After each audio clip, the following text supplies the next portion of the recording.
Hello and welcome to this video. Today we take a look at this camera right here. It's about 100 years old. It's a Kodak folding camera called number 2, Orthographic Brownie. And I assume that since you've clicked on the thumbnail, you have an interest in vintage cameras or film, photography, or maybe both. Then we have something in common, obviously. I love shooting film, developing film, and occasionally also making prints from my films. I got the enlarger right here behind me.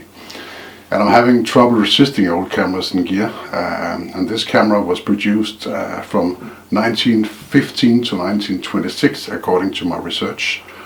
And I'll show you the specs right here on the screen now. As you can see, it has changed a bit over the years. There's the link in the description you can check out, but as far as I can tell, this version is later than 1919 due to the shape of the foot. However, I do not know which lens my model has, but the information is not quite clear, but I assume it's an f7.9. And since it has got the ball bearing shutter, I can safely say that this camera is 100 years or more. And let's see if we can produce photographs of quality today. But first, let's take a look at the camera from the outside and see how it works. So I hope it's possible for you to see this. You put the camera in the back. I'm not going to take this apart, but you can check that out for yourself if you want to. But you put the camera, the film in, and then you basically are looking through this, which is the red window on the back, where you can see which number picture you've come to. And I missed that on the first shot, and I'm not too sure, but when I first found out, it was quite easy. You can see I stuck some electrical tape here to keep it light sealed. The viewfinder is this little thing here, which is very small and almost impossible to see, but you can switch between portrait and landscape mode here. This is the shutter. You don't have to cock the shutter, it's just like this, and then it fires. I hope you can see that right there. Aperture is down here, this little thing here, and the shutter speed is up there. So quite simple, nothing to it. Yeah, so in terms of focus, well, you use basically you use this aperture to find out when you're going to focus on this camera. I've shot 2 rolls of film.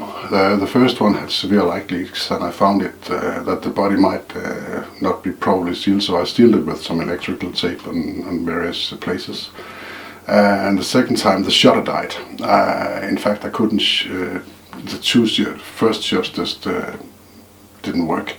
And then I found out that the shutter was kind of stuck at 1/25th of a second, so that's 6 shot I got, and it should have been 8 since this is 6 by. The photos are by no means sharp.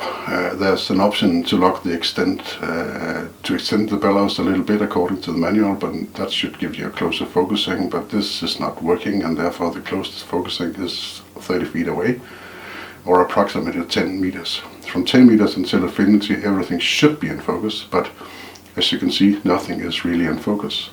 The film is Kodak T-Max 400, giving us a nice contrast and decent tones. At least that's what it's supposed to do.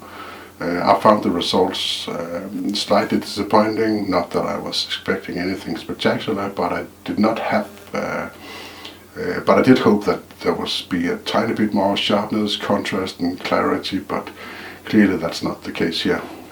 However, it's a fun camera to shoot. You really must think and concentrate, and it's light and compact and to carry around. If you can live with the, in my opinion, very low lo-fi quality, you can find cameras like this for around 30 or 30 pounds, dollars on eBay. That's a cheap way to satisfy your gear acquisition syndrome, or maybe get some inspiration for a project or something like that. And just go out and have fun with it. But in this case, this camera is going back to on the shelf and going to be kept only for decoration purposes, I think. So yeah, that's all I have to say about the Kodak Folding number 2 autographic camera. And yeah, you'll have to try one out for yourself if you like having fun with stuff like that. So hope you enjoyed this little short video, and buy some old camera, go out and test it.